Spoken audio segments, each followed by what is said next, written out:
Hi everyone, in this video I'm going to show you how to extract features from text using Sklearn package so we could use those features to feed a machine learning model. The first step is to install Sklearn package. Then we have our text corpus that we are going to use in this notebook. We have 3 sentences and we go over all those sentences and make 2 lists. One contains a sublist of all the words for each sentence, and the second list contains all the words in our collection, including duplications. Okay, now let's start with label encoding. Label encoding is a popular labeling technique for handling categorical variables. Each category gets an integer number based on alphabetical ordering. So first we import label encoder from Sklearn, and then we can fit the model on our text corpus. So as you can see, the classes is the unique words in the data. We can transform labels to numerical features, and we can also do inverse transformation from numbers to words. So the thing is that you can't transform words that you didn't train the model on. And also the disadvantage of this method is that the labels have some sort of hierarchy in them, so you might want to avoid using it in text data.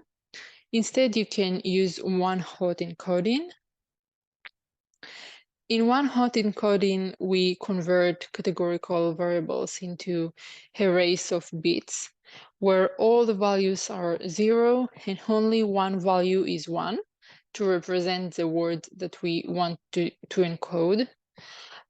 So we import one-hot encoder from Sklearn and then train our data on the model. After that, we can print our model's categories and then we can transform some text to see their presentation.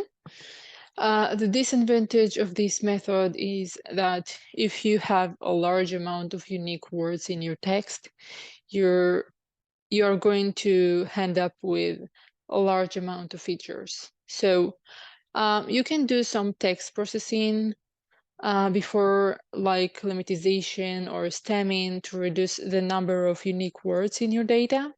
So for example, the words drive, driving, and drives will have a single feature instead of 3 in this case.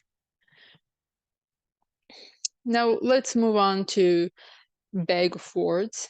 Bag of words is very similar to one-hot encoding. The difference is that we also present the frequency of a word in a text. So after importing count vectorizer and train it on our text, we can now print the vocabulary and then transform a new sentence. So this sentence, I need coffee, coffee fuels my day, contains the word coffee twice, and coffee is in place number 1 according to the vocabulary. So in the array, you can see that in place number 1, there is a value of 2.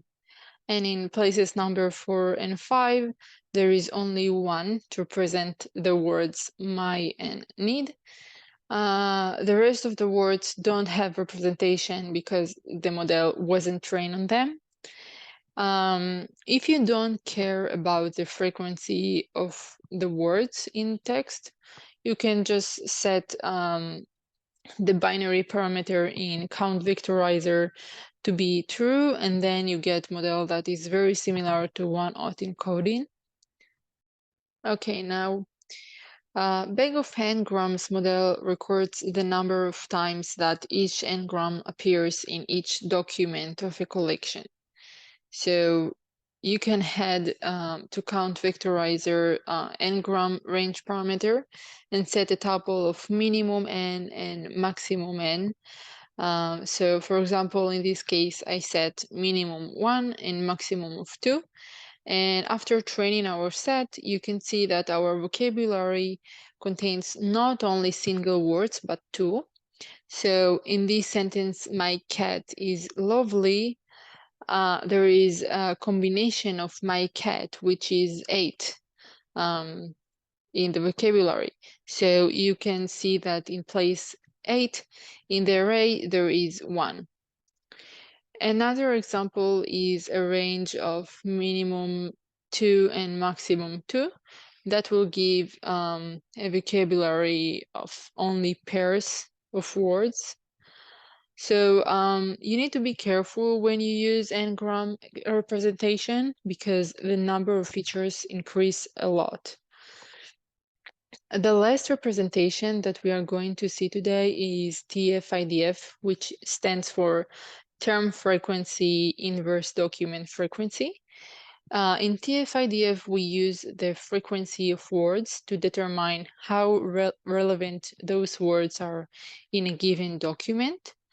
I won't go into details of how exactly it works, but basically you get an array of weights that represent a sentence.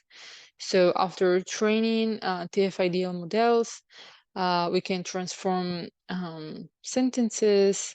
For example, my cat is lovely, or I need coffee, and then you get weights vectors. So yeah, that's it for this video. Thanks for watching.